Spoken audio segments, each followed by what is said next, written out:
આગામી 3 દિવસ માટે ભારે વરસાદની આગાહી કરવામાં આવી છે। આપણે આજના વિડીયોની અંદર વાત કરીશું તારીખ 6, 7 અને 8 કયા કયા વિસ્તારોની અંદર ભારે વરસાદ અને સાથે રેડ એલર્ટ આપી દેવામાં આવ્યું છે અને અતિ ભારે વરસાદની આગાહી કરવામાં આવી છે તેની આપણે આજના વિડીયોની અંદર ચર્ચા કરવાની છે। સાથે વાત કરીશું કે જે આ સિસ્ટમ છે તે ગુજરાત ઉપર હવે ક્યારે આવી રહી છે અને કયા વિસ્તારોની અંદર આ સિસ્ટમ મહેરબાન થશે અને ખેડૂતોને રાતા પાણીએ રોડ આવી શકે છે।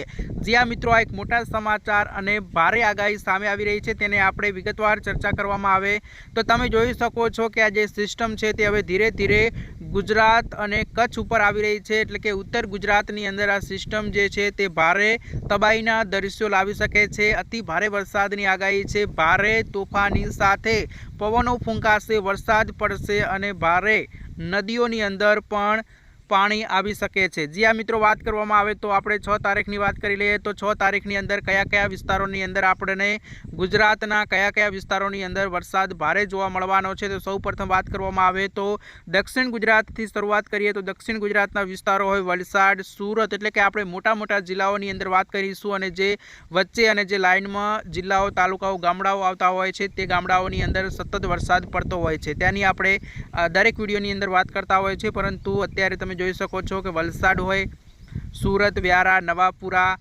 નંદુબાર આ બધા જ વિસ્તારોની અંદર વરસાદની આગાહી આપણને સામાન્ય જોવા મળી રહી છે। તમે જોઈ શકો છો કે રાજપીપળા, બારડોલી, વડોદરા, અમોદ, ભરૂચ, ખંભાત, નડિયાદ, ગોધરા આ બધા જ વિસ્તારોની અંદર પવનો ફૂંકાશે, ભારે વરસાદની આગાહી છે તે આપણને જોવા મળી રહી છે। પરંતુ રેડ એલર્ટનું કોઈ અત્યારે સિગ્નલ આપણને વિંડીના માધ્યમથી જોવા નથી મળ્યું। આગળ વાત કરીએ તો લુણાવાડા હોય, કપડવંજ, અમદાવાદ, ધોળકા, નડિયાદ, હિંમતનગર આ બધા જ વિસ્તારોની અંદર ભારે વરસાદની આગાહી છે। આપણે 6 તારીખની કરી રહ્યા છીએ અને વિરમગામ હોય, મહેસાણા, હિંમતનગર, ખેડ બ્રહ્મા, પાલનપુર એટલે કે ઉત્તર ગુજરાતના વિસ્તારોની અંદર ભારે વરસાદની આગાહી તો આપણને જોવા મળી રહી છે। તમે જોઈ શકો છો કે ત્યાં ઓરેન્જ એલર્ટ પણ જોવા મળી રહ્યું છે। થરાદ હોય, સાંચોર હોય એટલે કે રાજસ્થાનના અડીના જે આપણે બનાસકાંઠાના જિલ્લાઓ આવેલા છે એ જિલ્લાઓની અંદર, રાજસ્થાનના જિલ્લાઓની અંદર અને ઉત્તર ગુજરાતના જિલ્લાઓની અંદર ભારે વરસાદ આપણને જોવા મળવાનો છે। આ બાજુ વાત કરવામાં આવે તો થરાદ, રાધનપુર અને કચ્છના જિલ્લાઓની અંદર કોઈ વરસાદની આગાહી કરવામાં નથી આવી। આપણે આ 6 તારીખની વાત કરી રહ્યા છીએ તો તમે જોઈ શકો છો કે સૌરાષ્ટ્રના વિસ્તારોની અંદર ભારે વરસાદની આગાહી કોઈ નથી। અમુક જિલ્લાઓની અંદર ભારે વરસાદ પડી શકે છે। ભાવનગર હોય, રાજકોટ હોય, હળવદ, જામનગર, પોરબંદર, દ્વારકા, જુનાગઢ, ઉના આ વિસ્તારોની અંદર આપણને ક્યાંક ભારે વરસાદની આગાહી જોવા મળી રહી છે। અમુક જિલ્લાઓની અંદર કોઈ ભારે વરસાદની આગાહી નથી। હવે આપણે 7 તારીખની વાત કરવામાં આવે તો 7 તારીખ છે તે ગુજરાત ઉપર ભારે રહેવાની છે।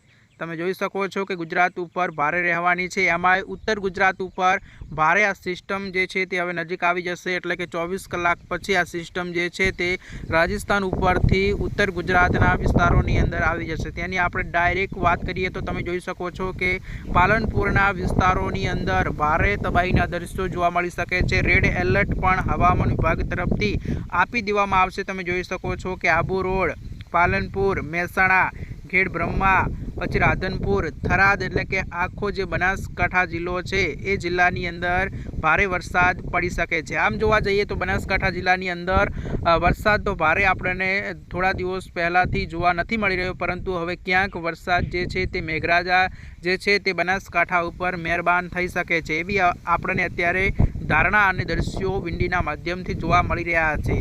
તો આપણે વાત કરીએ તો 7 તારીખની અંદર જે પાલનપુર એટલે કે ઉત્તર ગુજરાતના આખા વિસ્તારોની અંદર ભારે વરસાદ જોવા મળવાનો છે। એમાં પણ કચ્છ જિલ્લાની અંદર ખૂબ બધો ફાયદો થવાનો છે। ગાંધીધામ હોય, ખાવડા હોય આ બધા વિસ્તારોની અંદર એટલે કે ધીરે ધીરે જે સિસ્ટમ જે છે તે હવે દરિયા તરફ એટલે કે કચ્છ તરફ વળવાની છે અને તે તરફ દિશા તેની છે। આપણે જો વાત કરીએ તો 7 તારીખની અંદર સૌરાષ્ટ્રના જિલ્લાઓની અંદર ઝરમર વરસાદ વરસવાનો છે।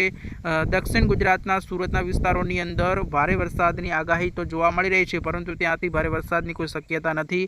ભારે વરસાદની શક્યતા હોય તો ઉત્તર ગુજરાતના વિસ્તારોની અંદર જોવા મળી રહી છે।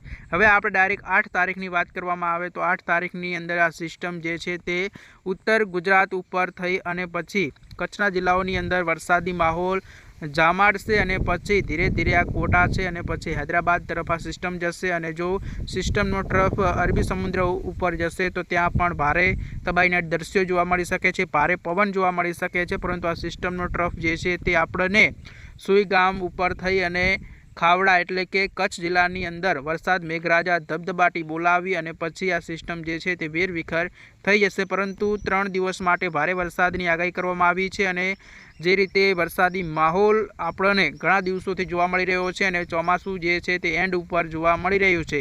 તો દર્શક મિત્રો, તમારું શું કહેવું છે કમેન્ટ કરજો, વિડીયોને લાઇક કરજો, ફોલો કરવાનું ના ભૂલતા.